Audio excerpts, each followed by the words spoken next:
함께 만들어가는 따뜻한 세상, 라디오 서울 1650.com과 함께 더욱 아름답게 만들어가겠습니다. 다음 주 독립기념일 연휴 기간 전국에서 사상 최다 여행객들이 이동할 것으로 전망됐습니다. LA 피크러버슨 지역 유대교 회당 앞에서 친팔레스타인 시위대와 이스라엘 지지자들 간의 폭력적인 충돌이 발생했습니다. 조지 게스콘 LA 카운티 검사장의 사법 개혁으로 살인 사건으로 유죄 판결을 받았던 범죄자가 솜방망이 처벌을 받고 풀려난 뒤 또 살인범으로 기소됐습니다. LA 메트로 지하철 안에서 총격 사건이 발생해서 남성 한 명이 사망했습니다. 붐비는 시간대에 발생한 총격 사건 때문에 승객들이 불안에 떨었습니다. 오늘 오전 아람브라 지역에서 규모 3.2의 지진이 발생했습니다. 인명이나 재산 피해 보고는 없었지만 최근 지진이 잦아 주민들이 불안해하고 있습니다. 지난 주말 동안 남가주를 뜨겁게 달궜던 열돔 현상이 오늘부터는 조금씩 수그러들 전망입니다. 하지만 여전히 폭염주의보와 스모그주의보는 발령돼 있습니다. 바이든 대통령과 트럼프 전 대통령이 지난 주말 확연히 다른 방식으로 나흘 앞으로 다가온 대선 TV 토론을 준비했습니다. 바이든 대통령은 측근들과 열띤 모의 토론을 하면서 시간을 보냈고 트럼프 전 대통령은 바이든 대통령을 겨냥한 공격 본능을 끌어올리는 유세로 토론 연습을 가름했습니다. 바이든 정부의 핵심 수소 정책에 대한 환경단체와 지역사회 반발이 커지고 있습니다. 환경 영향과 상업성에 대한 의구심이 제기되고 있습니다. 역대 대통령 가운데 최장수 기록을 쓰고 있는 지미 카터 전 대통령이 최초로 100살을 넘긴 미국 대통령이라는 새로운 기록을 이제 100일 남겨뒀습니다. 시민들의 응원이 이어지고 있습니다. 중국 전기차 산업의 부상에 대응해 최근 서방에서 추가 관세 부과 방침을 내놓고 있지만 세부적으로 살펴보면 미국과 유럽연합이 서로 다른 길을 가고 있다는 평가입니다. 젤렌스키 우크라이나 대통령이 제2도시 하르키우에 대한 러시아의 공습이 강화되자 서방 무기로 러시아 본토 공군기지 타격도 허용해달라고 촉구하고 나섰습니다. 한국 경기도 화성의 리튬전지 제조 공장에서 불이 나 작업자 22명이 숨지고 8명이 다쳤습니다. 화재 진화와 실종자 수색 상황 등이 진행 중입니다. 이번 화재 사망자 대부분은 중국인 같은 외국인 노동자였습니다. 이번 불은 공장에 있던 리튬 전지가 연쇄적으로 폭발하면서 더 커졌다는 분석입니다. 후원사도 없이 출전한 34살의 노장 양희영 선수가 LPGA 투어 챔피언십 정상에 오르면서 생애 첫 메이저 대회 우승의 기쁨을 누렸습니다. PGA 투어 트래블러스 챔피언십에서는 김주영 선수가 아쉬운 준우승을 차지했습니다. 하지만 오랜만에 PGA, LPGA 투어 모두에서 한인 선수들이 활약했습니다. 오늘 뉴욕 증시는 혼조세로 출발하고 있습니다. 원달러 환율은 1389원으로 마감했습니다. 남가주 오늘도 대체로 맑겠고 LA 한인타운 낮 최고 기온 85도로 예상됩니다. 이 시간 주요 뉴스는 하늘위 호텔, 세계 최대 항공기 아시아나항공 A380에서 차별화된 서비스를 만나보세요. 고국까지 편안하고 안전하게 모시는 아시아나항공 제공입니다. 여러분 안녕하십니까? 김윤정입니다. 안녕하십니까? 유지승입니다. 2024년 6월 24일 월요일 라디오 서울 모닝 뉴스 1부입니다.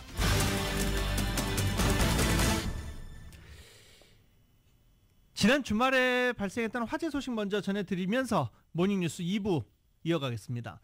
한인타운 내 한인 가족이 거주하는 한인 소유 주택에서 폭발 후 대형 화재가 발생해 주택 상당 부분이 불타고 인근 주민들이 긴급 대피하는 상황이 벌어졌습니다. 지난 금요일 오전 9시 50분 올림픽 블루버드와 캔모어 애비뉴에 위치한 1층짜리 단독주택에서 폭발음과 함께 화재가 발생한 것입니다. 신고를 접수한 소방대원 35명이 출동을 했고요. 이 주택 양쪽에는 4유닛과 6유닛, 이 아파트 건물이 가깝게 붙어 있어서 자칫 화재가 크게 번질 수 있는 상황이었지만 소방대원들이 19분 만에 불길을 성공적으로 잡으면서 확산을 막았습니다. 화재가 발생한 주택은 캔모어 산마리노 LLC 소유 한인주택으로 화재 당시 60대 한인 부부 가족이 세들어 살고 있었습니다. 또 익명을 요구한 한 한인 입주자 증언에 의하면 야간 근무를 마치고 새벽에 들어와 집 뒤쪽에서 잠을 자다가 타는 냄새와 소리를 듣고 집 밖으로 나가보니까 앞마당이 이미 불에 타고 있어서 호수를 연결해 끄기 위해서 노력했다라고 밝혔습니다. 그리고 이웃 주민이 911에 대신 신고한 것으로 알려졌습니다. 최초 신고한 이웃 주민은 연기 냄새를 맡고 집 밖으로 나와 한인 남성이 불 끄려고 시도하고 있었고 이후 집 안쪽에서 3-4번의 폭발음이 더 들린 후에 불길이 걷잡을 수 없이 번졌다라고 전했습니다. 이번 화재로 단독주택 앞부분이 전소되는 피해를 입었지만 다행히 큰 인명피해는 발생하지 않았습니다. 불이 났을 당시 부인과 딸은 출근한 상태였고 집안에는 가장과 반려견 한 마리가 있었던 것으로 전해지고 있습니다. 호수로 불길을 잡으려 시도했던 남성은 다시 집 안으로 들어가 이 반려견을 구조하려다 연기를 흡입하고 팔에 경미한 화상을 입어 응급치료를 받기도 했습니다. 반려견이요? 스스로 집 밖으로 탈출해서 다행히 화를 면한 것으로 전해졌습니다. 화재 소식을 듣고 현장에 온 프로퍼티 매니저는 집 앞마당에서 발화한 것인지 집 안에서 발화한 것인지 아직 확실치 않다며 소방국은 앞마당 쓰레기통 근처에 버려져 있던 소형 리튬 배터리에서 화재가 시작된 것으로 추정하고 있지만 정확한 원인을 파악하기 위해 조사 중이다라고 밝혔습니다. 한편 이날 주택 화재로 인근 아파트 주민들이 일시 대피하고 현장과 인접한 올림픽 블루버드 통행이 한때 차단되는 등 소동일기도 했었습니다. 올해 캘리포니아의 최악의 산불 시즌이 닥칠 것으로 전망되는 가운데 특히 LA와 오렌지 카운티는 산불에 따른 주택 피해가 가장 우려되는 지역이고 상황이 전보다 심각해진 것으로 분석됐습니다. 부동산 정보 분석 업체인 코어로직이 산불 위험이 높은 주택 수를 기준으로 지난달에 발표한 산불 위험에 노출된 전국 메트로폴리탄 지역 순위에서 LA와 오렌지 카운티를 포함한 남가주 지역이 1위로 꼽혔습니다. 코어로직은 연방 센서스 통계에서 사용되는 메트로폴리탄 지역 구분을 기준으로 분석했습니다. 그 결과 LA와 오렌지 카운티 지역을 나타내는 LA 롱비치 NIM에서 산불 피해 위험도가 높음 또는 매우 높음으로 평가된 주택은 올해 총 18만 5,763채로 집계됐습니다. 이것은 전국 메트로폴리탄 지역 가운데 가장 많은 수준입니다. 이어서 만약 이들 주택이 모두 산불로 파손될 경우 이것을 재건하는 비용은 모두 1,432억 달러 정도로 추산됐습니다. 코어로직은 지난 2019년도 수준과 비교했는데 LA 롱비치 NIM은 2019년도에도 1위였지만 이때보다도 위험 주택 수가 더 늘어났고 이에 따른 예상 재건 비용도 역시 더 커진 상태라고 발표했습니다. 또 산불로 인한 주택 피해 위험 지역 3위까지 모두 남가주였습니다. 2위는 리버사이드 샌버나디노 온타리오 지역이었고 3위는 샌디에고 출라비스타 칼라바스 지역으로 나타났습니다. 5위와 6위도 북가주 지역으로 6위까지 모두 가주에 속한 지역입니다. 코어로직은 주택 부족 현상을 겪는 주에서 산불 피해 위험이 더 높게 나타나서 더욱 문제라고 지적합니다. 주택 소유주들에 대한 산불 예방 교육과 산불을 고려한 도시계획과 개발, 양질의 산불 보험 정책 마련이 필요하다고 지적했습니다. 조지 게스콘 LA 카운티 검사장 사법개혁으로 살인으로 유죄 판결을 받은 후에도 솜방망이 처벌을 받았던 젊은이가 풀려나자마자 또다시 살인 혐의로 기소됐습니다. 정윤호 기자가 보도합니다. 2018년 16살이었던 댐몬 리 씨는 엔텔로밸리에서 친구들과 주유소를 털면서 주유소 직원을 총으로 쏴 숨지게 했습니다. 숨진 주유소 직원은 리 씨와 아는 사이였습니다. 리 씨는 직접 방아쇠를 당기지는 않았지만 방아쇠를 당긴 일행에게 총기를 건네줬고 공범으로 살인죄로 기소됐습니다. 당시 목격자 증언에 따르면 리 씨는 주유소 직원이 총격을 받고 숨진 현장을 떠나면서 웃음을 지었고 이후에도 관련 사건을 지인들에게 자랑 삼아 했던 것으로 알려졌습니다. 댐몬 리 씨의 케이스가 법원 시스템을 통해 진행되고 있을 무렵 조지 게스콘 LA 카운티 검사장이 취임했습니다. 급진보인 게스콘 검사장은 미성년자를 성인 재판에 회부해 중형을 주는 것을 금지했고 이 시도 이에 따라 관대한 처벌을 받았습니다. 실마에 있는 카운티의 청소년 치료시설에 수감됐고 청소년 치료 프로그램을 모범적으로 시행했기 때문에 수감된 지 1년 만에 재소자들의 재활을 돕는 말리부의 해프하우스로 옮겨졌습니다. 지난해 리 씨는 해프하우스를 나와 커뮤니티 칼리지에 등록한 후 토렌스의 한 비영리 단체에서 일을 시작했습니다. 이 씨는 사회로 풀려난 지 얼마 되지 않아 올 초 또 다른 살인사건에 연루됐습니다. 지난 1월 19일 캄튼에서 벌어진 살인사건에 리 씨가 공범으로 체포돼 현재 기소된 상태입니다. 게스콘 현 검사장이 범죄자들에게 솜방망이 처벌을 내리고 범죄자들을 쉽게 풀어주면서 폐해가 많습니다. 오는 11월 대선에서 LA 카운티 검사장 선거가 치러집니다. 게스콘 검사장이 범죄자에 관대한 입장을 취해 강철도나 폭력 사건이 판을 치게 한다는 주민들의 비난이 많은 상황에서 게스콘 현 검사장에 맞서 과거 조지 W 부시 정권 때 연방 법무부 차관직을 맡았던 네이선 호크만 변호사가 맞습니다. 네이선 호크만 변호사는 오는 11월 선거에서 무법천지가 된 LA 카운티에 다시 질서를 세우겠다는 공약을 내세우고 있습니다. 호크먼 후보는 21일 LA타임즈 기사와 관련해 성명을 발표하고 게스콘 현 검사장의 범죄자에 대한 관대한 처벌을 비난했습니다. 호크먼 후보는 게스콘 검사장이 댄몬 리가 2018년에 저지른 살인사건에 대해서 성인 재판에 회부하지 못하게 하고 가벼운 처벌을 내림으로써 결국 두 번째 희생자를 초래하게 만들었다며 댄몬 리는 LA 거리가 아닌 감옥에 있어야 할 사람이라고 지적했습니다. 이번 케이스는 게스콘 검사장의 실패한 사법개혁의 또 다른 비극적인 예라고 지적했습니다. 라디오 서울 뉴스 정현호입니다. 연방식품의약국 FDA가 지난 21일 성인 흡연자를 위한 멘톨향 전자담배를 처음으로 승인했습니다. FDA가 승인한 것은 말보로 담배 제조업체인 알트리아가 최근에 인수한 전자담배 업체 엔조이의 멘톨향 4개 제품입니다. 금연단체와 학부모들은 FDA 이번 승인에 대해 즉각 반발했습니다. 지난해 미국에서 고등학생의 약 10%가 전자담배를 피웠고 이들의 90%는 바로 이 멘톨을 비롯해 향이 가미된 전자담배를 사용한 것으로 보고됐습니다. 어제였습니다. 어제 이 피코 로버슨 지역의 한 유대교 회당에서 친팔레스타인 시위대와 이스라엘 지지자들 사이에 폭력적인 충돌이 발생했습니다. LAPD는 어제 오전 11시경 친팔레스타인 활동가들이 도헤니 블루버드에 있는 이 유대교 회당을 찾아서 앞에 모여서 시위가 시작됐고 곧바로 이스라엘 국기를 든 맞불 시위대와 마주했습니다. 친팔레스타인 시위대가 유대교 회당을 타작한 것 자체가 싸움을 건 거죠. 네. 이들은 처음엔 폭언을 주고받으며 대치하다 이후 몸싸움으로 번진 것으로 나타났습니다. 경찰은 폭동 진압 태세로 대응에 나섰고 한 명이 체포된 것으로 일단은 전해지고 있습니다. 그리고 LAPD는 부상자는 보고되지 않았다라고 전하기도 했습니다. 캐런 베셀레 시장은 폭력 사태에 대해서 성명을 내고 혐오스럽다며 예배 장소를 찾은 것은 그리고 예배 장소를 막는 것은 용납될 수 없다라고 밝혔습니다. 그런가 하면 텍사스주에서 팔레스타인계라는 이유로 3살 된 아이를 익사시키려 한 혐의로 40대 여성이 체포돼 재판을 기다리고 있습니다. 지난달 19일 텍사스주 유리스의 한 아파트 수영장에서 올해 42살의 엘리자베스 울프가 만취한 채 팔레스타인계 3살 여자아이를 물에 빠뜨려 죽이려다가 신고를 받고 출동한 경찰에 체포됐습니다.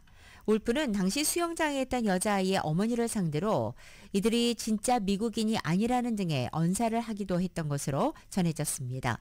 울프는 현재 살인 미수와 어린이 상해 혐의로 기소됐고 4만 달러의 보석금을 내고 풀려난 상태에서 재판을 기다리고 있습니다. 하지만 미국의 최대 무슬림 단체인 미국 이슬람 관계위원회 CAIR은 울프가 인종차별적인 범죄 행위를 자행했다면서 증오범죄 혐의 적용을 요구하고 있습니다. CAIR은 지난해 4분기에 접수된 반아랍, 반이슬람 사건이 3,578건으로 이전의 같은 기간보다 무려 178%나 증가했다고 밝힌 바 있습니다. 피해 아동의 어머니는 내놓은 성명에서 우리는 팔레스타인에서 온 미국의 시민이라고 강조했습니다. 현재 우리나라는 전쟁에 직면했고 여기에서는 우리가 증오에 직면했으며 내 아이들과 어디로 가야 안전할지 모르겠다고 토로하기도 했습니다.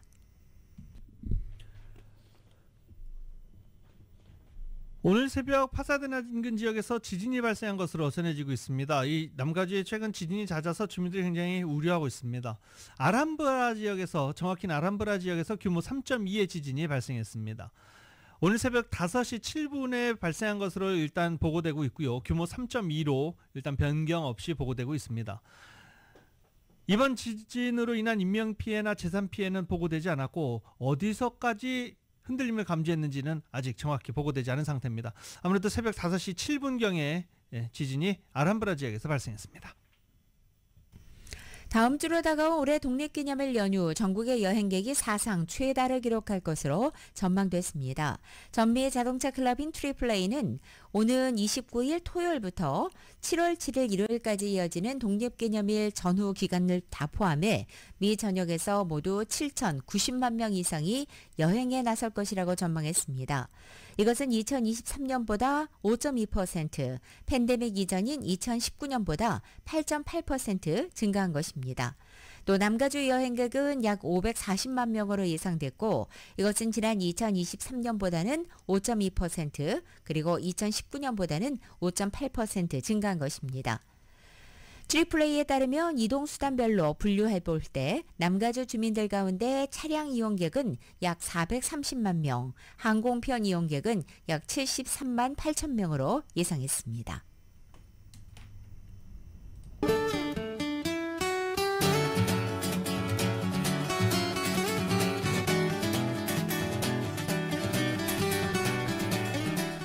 (6월 24일) 월요일 남가주의 날씨입니다. 6월의 마지막 주간을 시작하는 오늘도 남가주 지역은 대체로 맑고 덥습니다. 다만 지난 주말에 기승을 부렸던 불볕더위의 기세가 오늘을 기점으로는 한풀 꺾이기 시작해 내일부터는 낮 기온에 점차 변화를 보이겠습니다. 한편 남가주 대부분 지역에는 현재 화요일인 내일 저녁까지 에어 퀄리티 알럿이 발효돼 있습니다. 가급적이면 집안의 창문은 닫아두시고 야외 활동도 자제하는 것이 권고되고 있습니다. LA 한인타운의 오늘 낮 최고 기온 85도, 밤 최저 기온은 66도 예상됩니다.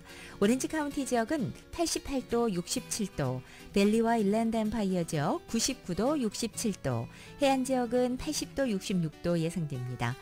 한국 오늘 전국이 대체로 맑은 날씨에 서울의 오늘 아침 최저 기온이 62도, 낮 최고 기온은 81도로 예상됩니다. 지난 금요일에 LA 메트로 지하철 안에서 총격 사건이 발생해 남성 한 명이 숨졌습니다. 총격 사건은 이 금요일 저녁 퇴근길에 발생해서 지하철에 탑승한 탑승객들이 공포에 떨어야 했습니다. 금요일 저녁 7시 22분 LA 웨스트 애담스 지역에서 이 라시에네가 제퍼슨역에서 사건은 발생했습니다. 피해자는 2라인 열차 안에서 총을 맞고 현장에 숨졌습니다. 목격자들에 따르면 지하철역에서 히스패닉 남성 3명에게 쫓기던 남성이 지하철 문이 막 닫히려는 순간 지하철에 올라탔습니다. 피해자를 쫓던 남성 3명은 닫힌 지하철 문을 두드리면서 밀고자! 라고 소리를 질렀고 이때 지하철 문이 하필이면 열렸습니다. 남성 3명은 지하철에 올라타 피해자 남성에게 다짜고짜 총격을 가한 후 지하철을 빠져나와 도주했습니다. 목격자들은 지하철 안에서 총격이 발생할 것이라고 생각지 못했기 때문에 처음 총성을 불꽃놀이로 착각했다라고 밝혔는데 지하철에서 불꽃놀이 할 일은 없죠. 네. 경찰은 지하철역에서 남성들 간의 다툼이 벌어져 총격으로 비화된 것으로 보고 있는데 이 목격자들의 말만 들어도 그건 아닌 것 같은데 또 경찰은 그렇게 얘기를 하네요. 피해자 신원은 아직 밝혀지지 않았습니다. 이번 총격은 메트로 지하철과 버스에서 칼부림이 이어져 사망자와 부상자가 속출하면서 메트로 시스템의 치안 인력이 증원 배치되고 있는 가운데 발생했습니다. 아칸소주의 한 마켓에서는 총기 난사로 13명의 사상자가 발생하고 22일에는 켄터키 그리고 23일에는 오하이오와 뉴욕, 알라바마, 미주리 등에서 잇따라 총격 사건이 발생해 지난 사흘 동안 미 전역에서 모두 5명이 사망하고 43명이 부상했습니다. 먼저 아칸소주 경찰은 지난 21일 오전 11시 30분경 아칸소 남부도시 포다이스의 매드버처 마켓에서 벌어진 총격으로 4명이 숨지고 10명이 부상했다고 밝혔습니다. 총격범은 현장에 출동한 경찰의 총에 맞아 다쳤고 현재 구금된 상태입니다. 이어서 지난 22일 새벽에는 켄터키주 루이빌의 한 나이트클럽에서 언쟁이 총격 사건으로 번져 1명이 사망하고 7명이 부상했습니다. 또 일요일인 23일에도 무려 6건의 총격 사건이 곳곳에서 이어졌습니다. 일요일인 23일 뉴욕주 로체스터 한 공원에서 38살 남성이 언쟁 끝에 군중들을 향해 총을 난사해서 17세 소년을 포함한 6명이 부상했습니다. 또 알라바마주 몽고메리에서는 한 파티장에서 심야 총기 난사가 발생해 9명의 총상자 등 모두 13명이 부상했고 미주리주 세인트루이스에서도 이날 총격으로 1명이 사망하고 6명이 부상했으며 오하이오주 컬럼버스에서도 총기 난사로 10명이 부상했습니다. 당구장을 운영했던 한인이 불법 도박장 운영 혐의로 체포됐습니다. 이 조지아주 얘기인데요. 노크로스에 위치한 소사드 당구장을 급습해 한인 업주 김모 씨를 포함한 10명을 체포했다라고 귀넷 카운티 경찰국이 밝혔습니다. 조지아주 귀넷 카운티는 지난해부터 시작된 수사를 근거로 불법 도박이 벌어지고 있던 당구장을 급습했고, 그동안 경찰은 사복 요원을 당구장에 투입해 불법 포커 도박 현장을 확인했던 것으로 알려졌습니다. 인플레이션 여파로 장바구니 물가가 하루가 다르게 치솟고 있는 가운데 한인타운 시니어 앤 커뮤니티 센터가 앞으로 매달 한 번씩 LA시 농무국과 함께 60세 이상 주민들을 위한 무료 식품 배부 푸드뱅크 프로그램을 시행합니다. 시니어 센터는 앞으로 매월 넷째 주 화요일 시니어 센터 정문 앞에서 정기적으로 푸드뱅크를 운영한다고 밝혔습니다. 한인타운 시니어 센터의 첫 번째 무료 식품 배부는 화요일인 내일 25일 오전 9시부터 60세 이상 주민 224명을 대상으로 선착순 실시됩니다. 이로써 LA와 오렌지 카운티에서 한인단체들이 운영하는 푸드뱅크 프로그램은 기존의 LA 한인회를 포함해 이 모두 3곳으로 늘어나게 됐습니다. 지난 2010년부터 어려운 한인들의 살림을 돕기 위해서 한인회관에서 비정기적으로 무료 식품 배부 행사를 실시했던 LA 한인회도 최근 푸드뱅크 실시 횟수를 월 1회로 늘린 바 있습니다. 제1차 한미일 산업장관회의가 워싱턴 DC에서 열립니다. 산업통상자원부 안덕근 장관이 워싱턴 DC를 방문해 한미일 산업장관회의와 한미공급망, 산업대화 등에 참석할 예정이라고 밝혔습니다. 한미일 산업장관회의는 지난해 3월 3국 정상이 캠프 데이비드 회담에서 산업장관회의 정례화의 합의에 따른 것입니다. 올해 첫 회의에는 안 장관과 지나 러먼드 상무부 장관, 사이토겐 일본 경제산업상이 참석해 영내 경제안보 및 산업협력 강화 방안 등에 대해 심도 있는 협의를 할 예정입니다. 미국의 역사 사회교사 33명이 한국전쟁 74주년을 맞아 열흘간 한국을 방문해서 미래 세대에서 가르칠 한국의 발전상과 역사 등을 공부하는 시간을 갖게 됩니다. 한국전쟁 유업재단 자매재단인 세계역사 디지털 교육재단이 어제 서울 중구 웨스틴 조선호텔에서 2024 한국연구여행 펠로우십 발대식을 개최하며 밝힌 내용입니다. 한국을 방문하는 교사들은 다음 달 3일까지 비무장지대 DMZ와 공동경비구역 JSA, 청와대 전쟁기념관, 국립중앙박물관과 유엔기념공원, 경기 평택 미군기진 캠프 험프리스, 국립묘지까지 방문할 예정입니다. 또 북악산의 성곽길과 익선동 한옥마을, 광장시장, 창덕궁 후원, 종묘, 불국사, 석굴암, 경복궁을 찾아서 한국의 문화예술을 접하는 시간도 갖게 됩니다. 방한교사들은 한국전쟁 이후 세계적인 유래를 찾기 어려울 정도로 고성장한 한국의 경제와 민주주의의 발전, 한반도 분단과 남북의 대치 상황, 유적지와 문화유산 등을 공부한 뒤에 미국으로 돌아와 교환을 작성하게 됩니다.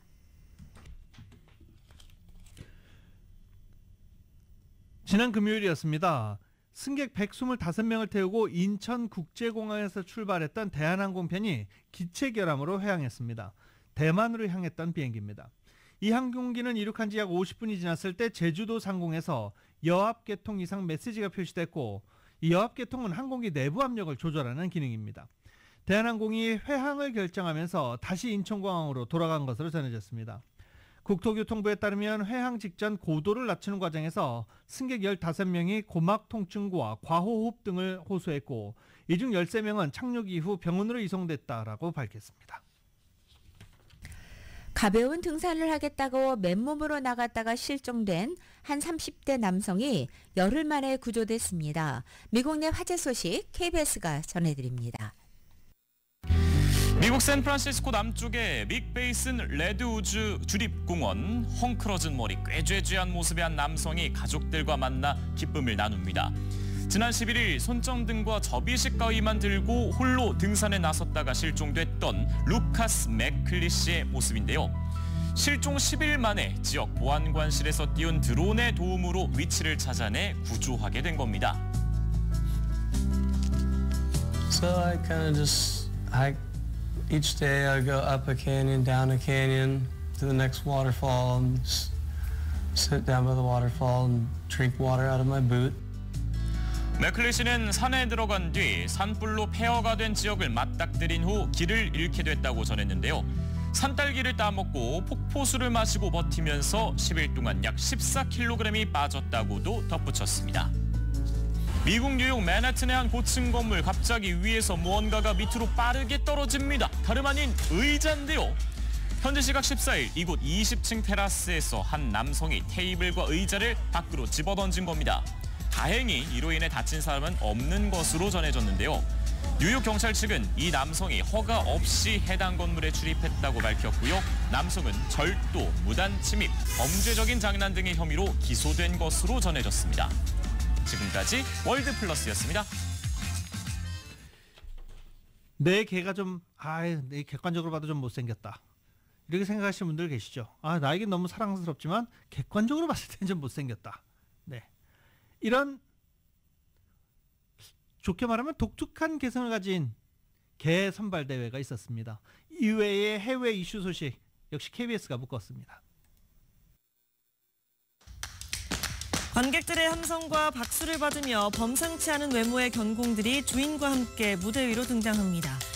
이는 미국 캘리포니아주 페탈루마에서 열린 2024 세계에서 가장 못생긴 개 선발대회입니다.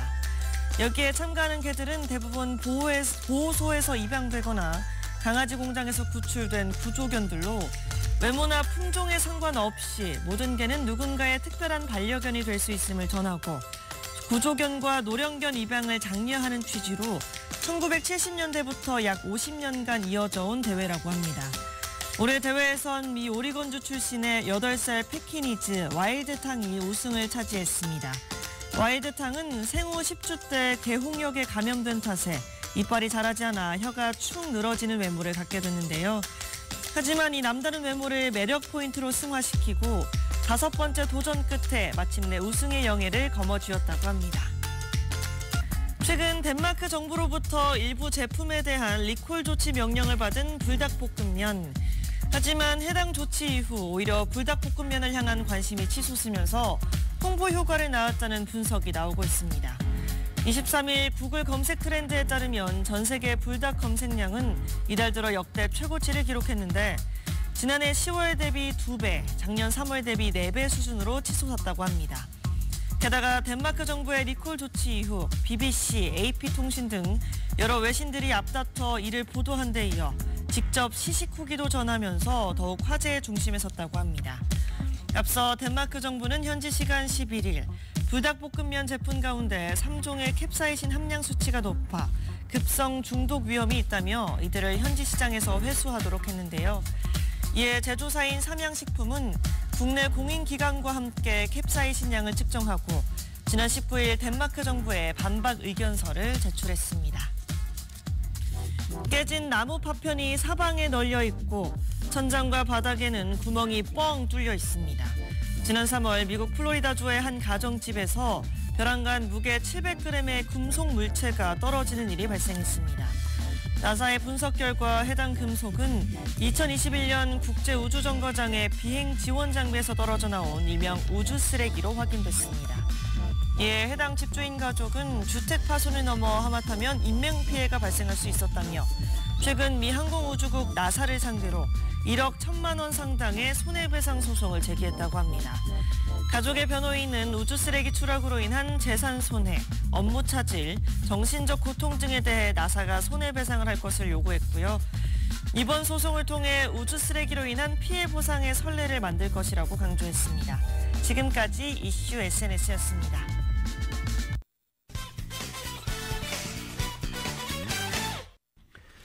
바이든 정부의 핵심 수소 정책에 대한 환경단체와 지역사회 반발이 커지고 있습니다. 파이낸셜 타임즈에 따르면 웨스트버지니아, 오하이오, 펜실베니아의 마르셀러스 셰일 분지에 걸쳐 있는 에팔레치아 지역 청정 수소 허브 프로젝트가 환경 영향과 상업성에 대한 의구심으로 지역사회와 환경단체 반대에 직면해 있다는 것입니다. 2030년대 중반까지 주로 천연가스와 탄소 포집을 이용해 수소를 생산하도록 고안되어 있는 60억 달러 규모의 이 프로젝트는 화석 연료 회사인 EQT, CNX, 마라톤 페트롤리엄 등이 참여하고 있습니다. 지난달 50곳 이상의 지역 환경단체는 에너지부에 서한을 보내 이 프로젝트가 보다 명확한 정보를 제공할 때까지 관련 협상을 중단해야 한다고 촉구했습니다. 실제로 스탠퍼드 대학교와 코넬대 연구진에 따르면 블루 수소의 탄소 배출량은 열 에너지를 위해 가스나 석탄을 태울 때보다 20%나 더 많은 것으로 나타났습니다. 이에 따라 환경단체들은 블루 수소 프로젝트가 화석연료 산업에 생명줄을 제공하고 있는 것이라고 주장하면서 신재생에너지를 사용하는 그린 수소 생산에 자금을 투입해야 한다고 주장하고 있습니다. 11월 대선에서 재대결을 벌이는 조 바이든 대통령과 트럼프 전 대통령이 지난 주말 동안 확연히 다른 방식으로 나흘 앞으로 다가온 첫 대선 TV 토론을 준비했습니다. 바이든 대통령은 워싱턴 DC 인근의 별장 캠프 데이비드에 머물면서 측근들과 열띤 모의 토론을 하며 시간을 보냈습니다. 반면 트럼프 전 대통령은 선거 유세를 통해서 바이든 대통령을 겨냥한 공격 본능을 끌어올리는 것으로 토론 연습을 가름했습니다. 바이든 대통령은 이번 주 27일 실전에서 트럼프 전 대통령의 사법 리스크와 인격 문제를 집중 공격할 것으로 보입니다. 이 트럼프 전 대통령은 지난 20일 필라델피아에서 열린 유세에서 바이든 대통령을 겨냥한 공격 전술을 공개적으로 연습하기도 했습니다. 바이든 대통령의 토론 준비를 조롱하며 토론에서 바이든 대통령을 거칠고 고약하게 아니면 친절하고 침착하게 대하는 게 좋을지 청중들에게 물어보기도 했습니다. 트럼프 전 대통령은 바이든의 모의 토론 같은 전통적인 준비 대신에 플로리다 마라라고 저택에서 최근 몇 주 동안 공화당 상원의원이나 고문들과 토론 대비 회의를 하고 있는 것으로 전해졌습니다. 공화당 거액 후원자가 트럼프 전 대통령이 유죄 판결을 받은 다음 날 5천만 달러의 자금을 제공한 것으로 파악됐습니다. 티모시 멜런은 지난달 31일 트럼프 전 대통령을 지원하는 슈퍼팩에 5천만 달러를 기부했습니다. 금융자산가 집안의 상속자인 멜론은 공화당과 트럼프 전 대통령 진영에 꾸준히 거액 기부를 해왔고 이번 5천만 달러는 정치자금 후원 역사상 단건 기부액으로는 최대 규모 중 하나라고 뉴욕타임즈는 소개했습니다. 거액을 손에 넣은 트럼프 캠프는 노동절까지 1억 달러를 TV 광고에 사용할 계획을 앞두고 있습니다. 공화당 대선 후보인 트럼프 전 대통령이 러닝메이트인 부통령 후보를 이미 낙점했다고 확인했습니다. 어제 NBC 방송에 따르면 트럼프 전 대통령은 전날 펜실베이니아주 필라델피를 방문해서 부통령 후보에 대한 질문을 받자 내 마음속에서는 이미 결정됐다라고 답변했다는 것입니다. 트럼프 전 대통령은 해당 후보자가 27일로 예정돼 있는 조 바이든 대통령과의 첫 번째 TV 토론 장소에 올 것이라면서 그들은 거기에 있을 것이다. 많은 사람들이 올 것으로 생각한다라고 덧붙였습니다. 북한과 러시아 간의 무기 거래가 의심되는 정황이 미국 군사 관련 전문기관에 포착됐습니다. 북한이 지난해 하반기부터 선박을 이용해 약 160만 발의 포탄을 러시아에 공급한 것으로 추정되고 있습니다. KBS입니다. 북한이 지난해 8월부터 올해 1월까지 러시아에 7만 4천 톤 이상의 폭발물을 보냈다고 미일간 워싱턴 포스트가 보도했습니다. 신문은 미국 비영리 싱크탱크 선진국방연구센터가 러시아 내부 교역 자료와 위성 사진 등을 분석한 결과 이 폭발물은 러시아 서부 국경 인근 16곳에 보급됐다고 전했습니다. 이 중 12곳은 탄약 저장 시설 근처로 운반된 폭발물은 탄약으로 보인다고 워싱턴 포스트는 설명했습니다. 이는 러시아가 우크라이나전에서 사용하는 포탄의 유형을 고려할 때 약 160만 발 규모입니다. 또 다른 영국 싱크탱크인 왕립합동 군사연구소 역시 북한 나진항과 러시아 보스토치니항, 두나이항 사이 내용물이 알려지지 않은 27건의 수송이 이뤄진 것으로 추정했습니다. 실제로 러시아 남서부의 한 군사기지에는 한 달 사이 수십 개의 컨테이너가 들어선 모습이 위성사진에 포착되기도 했다고 워싱턴 포스트는 전했습니다. 이러한 가운데 한국이 미군 주둔 비용 분담액을 포함한 국방 비용 지출을 늘릴 필요가 있다는 주장이 트럼프 측에서 또다시 나왔습니다. 트럼프 행정부에서 국가안보보좌관을 지낸 로버트 오브라이언 전 보좌관은 미국 언론과의 인터뷰에서 동맹국들이 지금 부담하는 미군 주둔 비용은 비용의 일부인데 충분하지 않다고 주장했습니다. The American taxpayers took a tremendous burden, and we've got a massive federal deficit. We've got inflation at home. We've got burdens here in America. So we need our allies to step up to the plate. 미국은 국내 총생산의 4%를 국방비로 지출한다며 동맹국들도 책임을 지고 미국과 같은 방식으로 참여하길 원한다고 밝혔습니다. 또 가족 같은 동맹국에게도 때로는 엄할 필요가 있다고 강조했습니다. 오브라이언 전 보좌관은 트럼프 재집권 시 국가안보보좌관이나 국방장관 등 후보로 거론되는 인물입니다. 워싱턴에서 KBS 뉴스 조혜진입니다. 러시아가 우크라이나 하르키우를 공습해서 수십 명의 민간인 사상자가 나온 가운데 이번에는 러시아가 우크라이나의 미사일 공격을 받아서 100명이 넘는 민간인 피해가 발생했다고 주장했습니다. 특히 이번 공격에는 미국산 장거리 미사일인 에이테크스가 사용됐다면서 보복을 예고했습니다. YTN입니다. 크림반도의 최대 도시 세바스토폴이 아수라장으로 변했습니다. 해변에 있던 사람들은 비명을 지르며 대피했고 주택과 거리 곳곳이 파괴됐습니다. 러시아는 우크라이나군이 집속탄을 장착한 미국산 에이테크스 5발을 발사했다고 주장했습니다. 이 가운데 4기는 격추됐지만 나머지 1기가 공중에서 폭발하면서 파편이 떨어져 어린이를 포함해 최소한 5명이 숨지고 120여 명이 다쳤다고 발표했습니다. 집속탄은 하나의 폭탄 속에 수백 개의 새끼 폭탄을 담고 있는 대량 살상 무기입니다. 러시아는 목표물 입력을 포함한 에이테크스의 운영은 미국 측이 맡고 있다며 민간인 피해의 1차적 책임은 미국에 있다고 비난했습니다. 이런 러시아의 주장이 사실인지는 확인되지 않았습니다. 미국은 지난 2월 우크라이나의 집요한 요구에 따라 사거리가 300km인 신형 에이테크스 지대지 미사일을 우크라이나에 제공했습니다. 다만 러시아 본토 공격엔 사용하지 말라는 단서를 달았습니다. 지난 2014년 러시아가 강제 병합한 크림반도는 러시아 본토로 분류되지 않아 우크라이나군은 그동안 에이테크스를 이용해 군사시설을 집중적으로 공격해왔습니다. 크림반도의 영상이 공개되기 전 러시아군은 우크라이나 하르키우에 유도폭탄을 무차별로 투하해 수십 명의 민간인 사상자가 나왔습니다. YTN 유튜버입니다. 다음 소식입니다. 이 보잉 737 맥스의 잇따른 사고와 관련해 보잉사가 형사기소될 가능성이 크다는 전망입니다. 로이터 통신은 검찰이 737 맥스 사고와 관련해 법무부의 보잉을 형사기소하라고 권고한 것으로 알려졌습니다. 검찰은 보잉이 2021년 합의를 어긴 점을 지적하면서 이런 의견을 냈다고 로이터 통신이 보도했습니다. 법무부는 다음 달 7일까지 보잉에 관한 처분을 결정해야 합니다. 보잉은 2021년 737 맥스 추락 사고 2건과 관련해 법무부와 25억 달러에 합의했습니다. 737 맥스와 관련해 2018년 10월 라이언에어 여객기가 인도네시아에 추락해 189명 탑승자 전원이 숨졌고 2019년 3월에는 에티오피아 항공의 여객기가 추락해 탑승한 157명 모두 사망했습니다. 이와 관련해서 당시 보잉은 연방항공국을 속인 혐의에 관한 형사기소를 피하는 대신 규정 준수 관행을 점검하고 정기 보고서를 제출하기로 했습니다. 그러다가 올해 1월 5일 이 737 맥스9 여객기가 상공을 하던 중 창문과 벽체 일부가 뜯어나가면서 비상 착륙했던 사건이 또 사고가 벌어졌습니다. 이 사고가 2021년 합의에 따른 3년 기소유예 기간이 끝나기 이틀 전에 발생했다는 점이 큰 문제입니다. 검찰은 지난 5월 보잉이 2021년 합의를 어겼다라고 판정을 내렸습니다.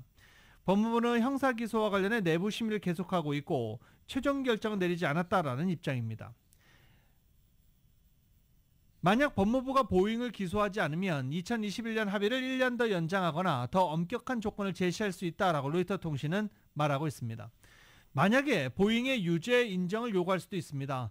보잉이 유죄 인정을 할 경우 추가 사업이 어려워질 수 있습니다. 중국의 동영상 플랫폼 틱톡이 미국에서 강제 매각 위험에 직면하면서 틱톡을 홍보 수단으로 활용해온 광고업계도 그 대책을 준비하는 등 상황을 주시하고 있습니다. 파이낸셜 타임즈는 어제 틱톡의 최대 광고주들을 대표하는 대행사들이 내년에 미국 광고 시장에서 틱톡이 사라지는 상황에 대비해 비상 대책을 마련하고 있다고 보도한 것입니다. 틱톡의 전 세계 사용자는 10억 명 이상이고 미국에서는 1억 7천만 명가량이 이용하고 있습니다. 기업들은 텔레비전 같은 전통 매체 이용 시간이 적은 젊은 층을 겨냥한 광고에 틱톡을 이용하는 경우가 많습니다. 한 광고업계 관계자는 틱톡 금지 위헌만으로 이미 일부 브랜드의 광고비 지출에 냉각 효과가 있다며 실제 틱톡 서비스가 금지되는 상황에 대비해서 마케팅 계약 시 계약 종료 조항을 넣는 등 대책을 마련하고 있다고 말했습니다. 이스라엘과 레바논의 친이랑 무장정파 헤즈볼라 간의 무력 충돌이 격화하면 이란 및 이란 연계 무장 세력이 개입하면서 더 큰 영내 분쟁으로 확대될 가능성이 있다고 경고가 나왔습니다. 찰스 브라운 합참 의장은 보츠와나에서 열린 아프리카 국방장관 회담에 참석하기 전 카보베르데에서 기자들과 만나 이같이 말했습니다. 브라운 의장은 헤즈볼라는 전반적인 능력과 로켓 수 등 모든 면에서 하마스보다 월등하다며 이란은 헤즈볼라가 상당한 위협을 받고 있다고 느낀다면 헤즈볼라에 더 큰 지원을 할 것이다 라고 말했습니다. 이어서 다시 말하지만 이 모든 것이 이 지역 분쟁을 확대시킬 수 있으며 이스라엘은 남쪽뿐 아니라 북쪽에서 일어나는 일에 대해서도 걱정하게 될 것이다 라고 덧붙였습니다. 헤즈볼라는 지난해 10월 가자 전쟁 발발 이후 팔레스타인 무장정파 하마스 지원 차원에서 이스라엘을 공격하고 있는 중입니다.